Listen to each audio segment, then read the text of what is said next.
everybody, it is Steve, your friendly neighborhood lawn gnome. Welcome back to another episode of Stats, Trends, and Picks over here on That's Comical, and if you're watching and it happens to be a Wednesday, happy new comic book day. Well, I think the best way to start this video is to say 2025 is definitely up and running, and there's definitely a lot of things to talk about. I think the two big things that a lot of people have been talking about is the fact that we had a major shakeup in the industry, and that was the fact that Diamond Distributors, the distributing company for all Western comics that basically had its stranglehold before the pandemic on every company out there, and then when they had done their doings during the pandemic, companies said we're going to bail, and they started seeing new companies show up like Lunar and Penguin Random House, specifically for the big two. But as of now, Diamond Distributors has filed for Chapter 11 bankruptcy, and the second thing that's happening is the talks, and the ideas, and the thoughts, and the estimations, and the predictions. There are people out there that are saying the comic book industry is officially done for, and that Western comics are now only going to be a thing of the past. And apparently a third thing showed up just a couple of hours ago based on what is going on in politics, and as far as I can tell right now on the news, that's going to be changing relatively soon, so don't worry about that. We are not going to get into politics over here on this channel. But I feel that a lot of people are jumping the gun here. I firmly believe that the comic book industry is by far, far from dead. There is no way that this industry is dead and buried, and I believe it because of the fact that when I go to my local comic book shop, I see people there. I see people buying things. I see people having a great time enjoying the world of comic books. I see my comic book store and the people that run it just involved in more than just being out there running a business. They want to do things for the community. They want to make sure that they bring customers in. I mean, 2025 at my local store has already been off to an amazing start because they had a back issue bonanza. They just sold so many things at a discount because they are adopting a brand new collection that's going to be in the store, and they just needed to make some room. And it was just wonderful to come into that store on a weekend and see over 20 people in the store, and more people coming in while I was there for about an hour, just coming in to just get some good comics. And that's, to me, what is going to make the comic book industry survive alongside the truly great stories that are out there. Because I have said this so many times. If you're just going to base your thoughts on the comic book industry on the big two, then yes, the future could possibly look bleak. Even though they say that the big two are too big to fail. No, they could fail. I'm still trying to figure out, though, and I'd love for people to talk to me about this. I don't understand how Marvel is still at the top of the game, because I'm still trying to find comics out there that truly appeal to me. The one big surprise was a book that came out in the early portion of January called Cable, Love, and Chrome, and it shouldn't be a surprise to me because it was written by David Pepose, who is seeing a renaissance in his writing talent. Everything that he is now bringing ever since he gave the world Space Ghost in comic book form has just been wonderful. So I had a great time with that book, and I'm glad that I decided to give it a chance. But outside of that and maybe one or two titles, I am not interested in anything that Marvel is giving me right now. DC is giving me interesting stuff. Image is giving me the best stuff out there, and the biggest surprise is coming from Dynamite Comics. I've said that before, and I'll say it again. And there are even bigger surprises even in the world of Image, but I said in 2024 that Image was going to be the best comic book company in the country. Maybe the numbers don't show it, but as far as I'm concerned, just based on the Energon and Ghost Machine universes alone, they were the best. And I am anticipating in 2025 that those two franchises are going to be head-to-head, just giving us good stuff. And I don't see any of these creative teams slowing down. So, where are we in terms of how we started over here in January 2025? Well, if we take a look at the numbers, 57 comics, Image is running the pack here. DC with the All-In Initiative, not surprised. The other conglomerate off to a strong start, and it's going to get stronger because I see what's coming in the coming months, and I am excited for everything out there, maybe minus Marvel Comics. But this could have been a bigger number because there were a couple of titles that also did not arrive in my comic shop. That's the other big problem that Diamond Distributors is causing for the industry outside of small publishers hoping to find a new home. And that's the fact that their shipping schedule is just screwed up. Sometimes I don't get my books on time. Sometimes I get them the day after New Comic Book Day. Sometimes I get them a week after New Comic Book Day. But I'm still waiting on some of my titles from the last week of January. So as far as I'm concerned, they are going to be new books for February. And then when we take a look at the percentages, for Image Comics, over 30%, and just under 30% for DC Comics. And I am anticipating Image Comics to stay on top. I'm anticipating DC Comics to give it a run for its money, but I am truly anticipating the other conglomerate to be at its best. And as someone who has been keeping track of his purchasing, I really do believe that all the other indies, the Dark Horses, the Boom Studios, the Dynamites, the Mad Caves, they're going to be riding high because I loved what they gave me in 2024, and I'm even more excited for what they're going to give me in 2025. No graph today as we normally do because we really don't have any trends to show until we get into the second month of the year, which is now. Hopefully we'll see some interesting things taking place in February 2025 and March of 2025. So, how did I do in terms of my predictions for January of 2025? So it was a 5-week New Comic Book month, and I did actually decide to save myself a little bit by anticipating multiple comics showing up on top week by week. And I will be proud to say that out of 5 weeks, I got 3 of my predictions correct.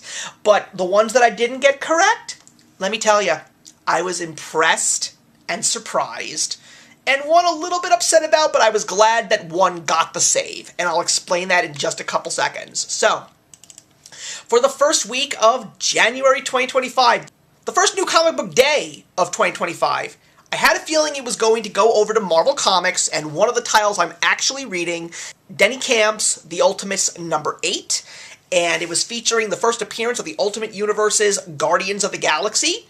And it definitely was my favorite and most entertaining book. I was curious to see what the lineup was. And it was definitely a unique batch. But in terms of the Ultimate Universe, I have also said goodbye to Ultimate Black Panther. And I am almost certain that before the first quarter of 2025 is over, I will be saying goodbye to Ultimate X-Men. Ultimate Spider-Man still has me on the hook. And Ultimate Wolverine is definitely showing promise. I'm not sure what the Ultimates is going to give me. But at the end of the second story arc, which will be issue 12, I will make my decision on this Ultimate title. But for now, I have enjoyed it. The first 2 issues of the second story arc have been fun. For the second week of January of 2025, I was wondering if it was going to go to 1 or 2 All-In titles over at DC. Both by Jeremy Adams. The Green Lantern Fractured Spectrum number 1, which leads into the new story arc, great issue. And Aquaman number 1, lots of fun. Possibly even giving it to the Ghost Machine Universe title, Geiger number 10 over at Image from Jeff Johns, seeing the return of Junkyard Joe. I am just going to let you guys know, I believe all of these books showed up in my top 5. It was a big week that week, but none of them made the cut because of one book. And it went to the Energon Universe.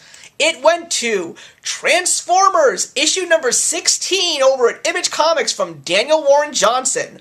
Why? Because the end of this issue had a crazy surprise. And that is what did it for me. Transformers, you know, everybody knew that this book was going to be big, just because of the fact that Daniel Warren Johnson was going to be writing this book. And I know that it's going to continue to be good even after he leaves this title because Robert Kirkman is not going to let the Energon Universe die. So, I was very impressed with this issue. I did not expect the surprise that I got, but I'm glad that I got it, and I'm even more excited for issue number 17. For the third week in January of 2025, I was anticipating giving it to 3 other titles. It could have gone to Dick Tracy #7 over at Mad Cave Studios. Unfortunately, that book has not even gotten to my store. It got pushed 2 weeks, and it still hasn't made it to my store, so I haven't read it yet.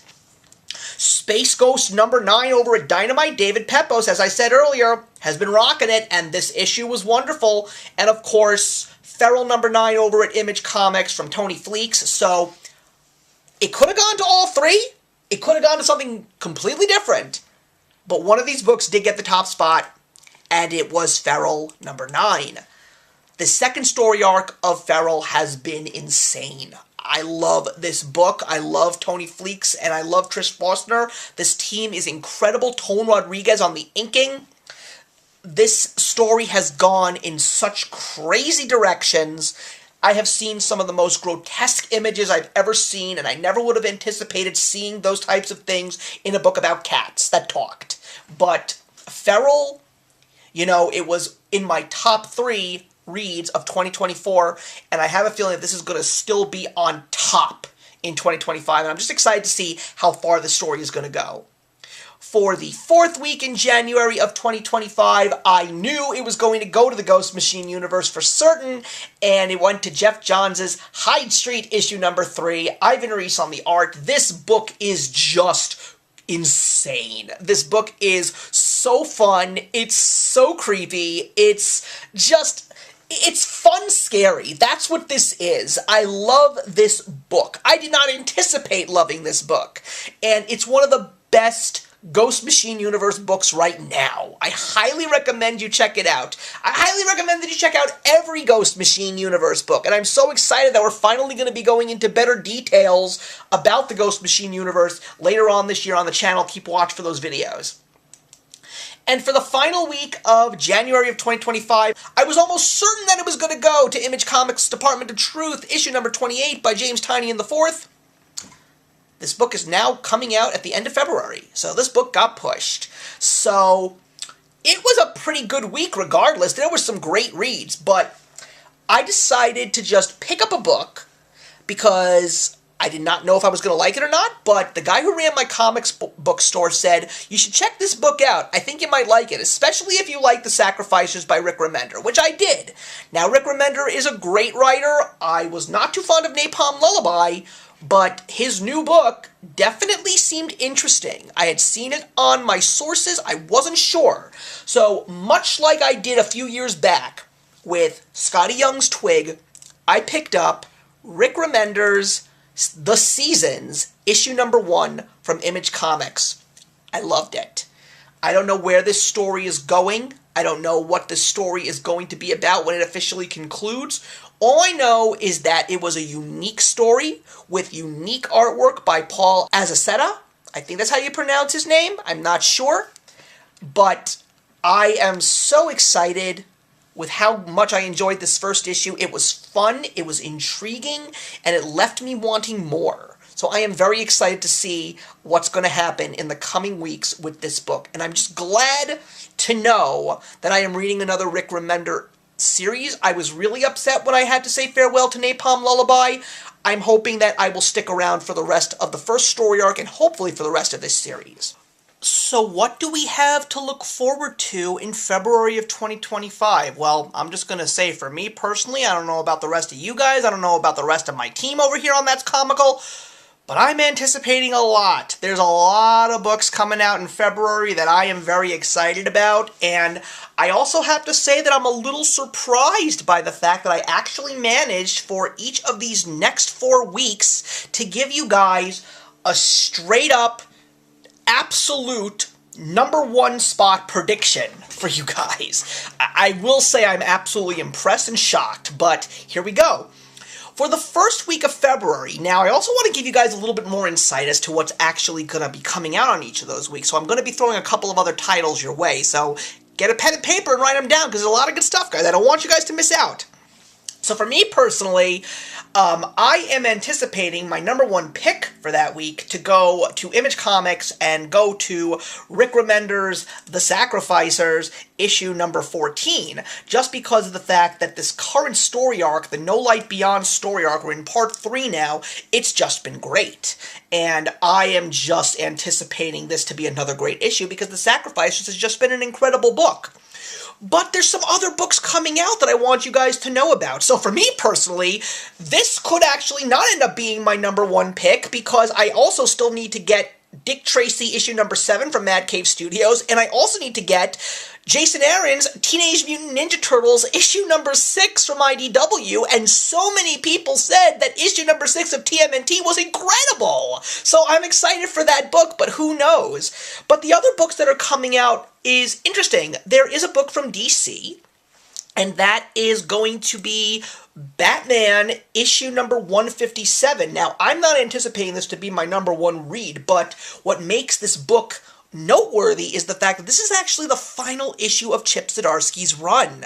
He's been working on this title for a while, and love him or hate him, I personally think he's a good writer.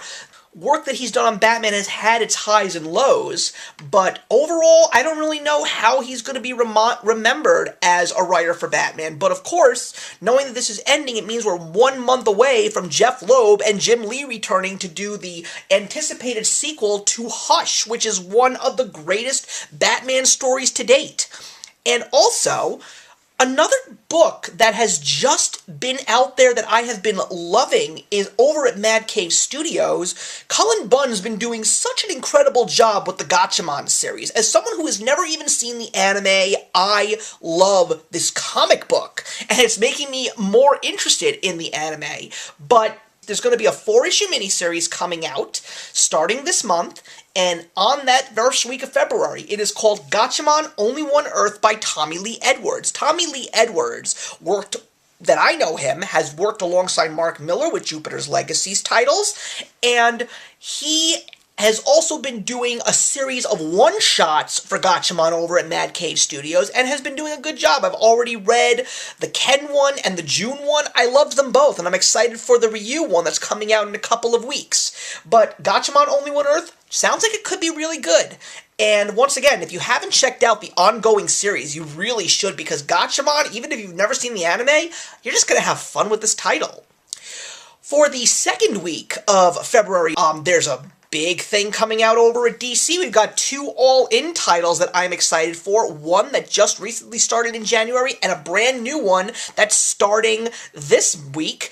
And of course, they're done by Jeremy Adams, which is why I'm even more excited. We've got Aquaman issue number 2, and we've got the first brand new volume of Green Lantern Corps by Jeremy Adams. Issue number 1, so excited to see how it's going to take its place amongst the big story arc with the fractured spectrum that's happening right now.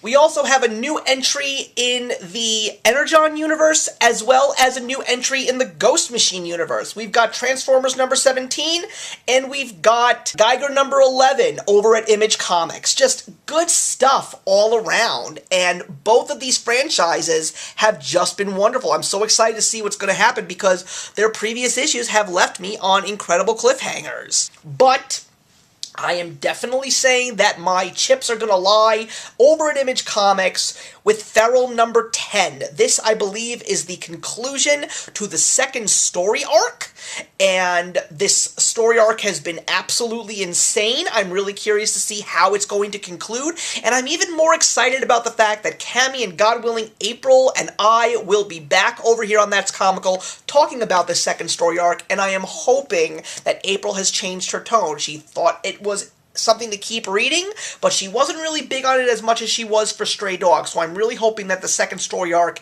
has changed her mind a little bit. I'm rooting for you, April.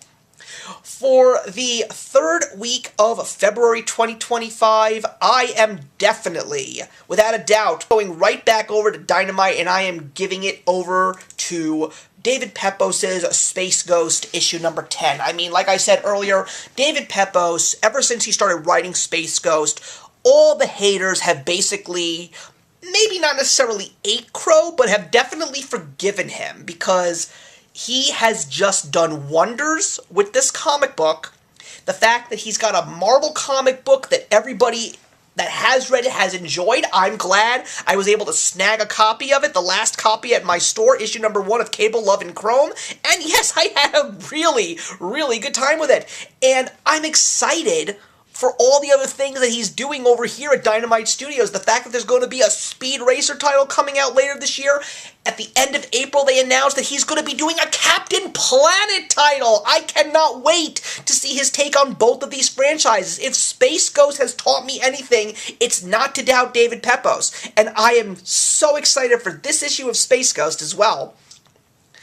I also want to let you guys know that this week there are 2 interesting titles coming out from the Spawn universe. I know I don't really have Spawn titles on my top spots, but I will still want you guys to know that every book that I am currently reading from Spawn, yes, I dumped a lot of titles. I think one of the biggest surprises for me was the fact that I got back onto the Gunslinger Spawn title, but there has been 2 titles that I have very much been enjoying. There is the final installment of the 6-issue Violator Origins miniseries. This has been such a cool read. I have loved every issue. Unfortunately, they never hit my top spot because there was always something better, but these 5, soon-to-be 6 issues were great. And the other big surprise was the Deadly Tales of Gunslinger Spawn. This is issue number 3. The first 2 issues have been really, really good. And this has been a book that has been flying under a lot of people's radars. The Violator as well. Not enough people are talking about these 2 books. And apparently a lot of people like Gunslinger Spawn, so I'm surprised that not many people are talking about the Deadly Tales of Gunslinger Spawn. But I was a little bit on the fence with the end of the first issue, even though it was good, but the second issue was really, really good. So I'm really excited to see where these 2 titles will go, and I'm really looking forward to the conclusion of Violator. And for the last week of February, it's a big week, guys. There are so many great things coming out. We have Justice League Unlimited, issue number 3 over at DC from Mark Waid. We've got also at DC Green Lantern 20 from Jeremy Adams. Also at DC Comics, I haven't talked about this title, but we do have a new Batman Long Halloween title right now. And we're officially up to number 5 at the end of this month from Jeff Loeb. And even though the great Tim Sale is not contributing, there's a different artist on each of these soon-to-be 10 issues, and I specifically want to talk about issue number 5 because Bill Sienkiewicz is going to be doing the art, and I love Bill Sienkiewicz. If you've seen any of the old New Mutant issues from the late 80s, you know his artwork and you know how crazy good it is. Over at Image Comics, we've got Hornsby and Halo, issue number 4, over at the Ghost Machine universe by Peter Tomasi. We've got over at Boom Studios, Uncanny Valley, issue number 8 from Tony Fleecs. And we've also got over at IDW, Teenage Mutant Ninja Turtles, issue number 7. Over at Mad Cave Studios, we've got the newest issue of Gatchaman from Cullen Bunn, issue number 7. We've even got a brand new title coming called Popkill, which is a 4-issue miniseries, which is just so intriguing to me. A brother and sister who have rival soft drink companies, and they both want to kill each other. That just sounds like such a fun idea, and I'm really curious to see what this book is going to be like. Issue number 1 comes out at the end of this month. And we even have over at Dynamite Studios another title that I really should be speaking more about, and that is the Powerpuff Girls, issue number 8. There have been a couple of writers on this. Apparently they have a new writer every 3 issues, and these are just Powerpuff Girls episodes at their best. If you loved the original show from the 90s, you are going to love this book. It is beautifully written, beautifully illustrated. It is one of the best books that Dynamite is giving us right now. I mean, I know there's also a Thundercats issue coming out this week, and Silverhawks is coming out the next week. It just, Dynamite is just incredible. And yes, I'm not done yet. Even Marvel's in the game here. There is Ultimate Spider-Man issue number 14 from Jonathan Hickman, and this title is still good. Even though sometimes it can get very, very slow, you are just so invested in this book. I loved issue number 13, and I'm so excited, but it's not my top pick for the last week of February. No. I'm going to be going over to Image Comics, and I'm giving it to the Seasons issue number 2 from Rick Remender, just because of where I was left with issue number 1. I'm just so intrigued about it. But there's another wild card in this match, guys, and that is something that a lot of people are still not talking about. In case you didn't know, you probably have heard it from my channel if you are a loyal watcher, but famed comic book creator Garth Ennis has teamed up with a couple of other great creators and built a brand new label under Image called Ninth Circle. An issue of horror-themed one-shots. Freddy the Fix came out back in December, and I loved it. But also Blood Train came out at the end of January by Adam Glass and Bernard Chang, and I really enjoyed this book. So different from Freddy the Fix. A whole different story, a whole different atmosphere. It was just great. The last week of February 2025, the third Ninth Circle one-shot comes out from Joe Pruitt, and it's called Stay Out of the Woods. I already read the sample in the back of Blood Train, and just like I felt reading the sample of Blood Train at the end of Freddy the Fix, I'm excited for Stay Out of the Woods. So, yeah. And also, the Department of Truth is also coming out that week, so could it possibly be my number 1? I have no idea. But that's the point I'm trying to make here, guys, as I wrap up another episode of Stats, Trends, and Picks. The industry is far from dead.